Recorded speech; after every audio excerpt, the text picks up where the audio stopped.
Okay, we're cooking my recipe for duck. It's called duck and 50 clove pieces of garlic. So it's just duck, garlic, working on our sauce on the side. We've seasoned the duck, salt and pepper, inside and out. We've stuffed it with just a little bit of the garlic. The rest of the garlic we've assembled. We've added some potatoes, some apples, my little signature, but just salt and pepper.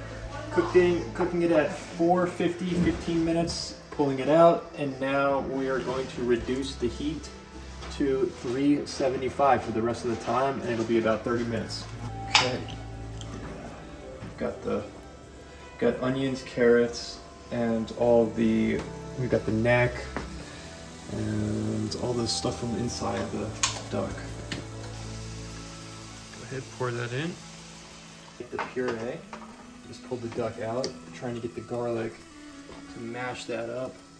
And my little pieces of apple too. Just kind of fishing in here.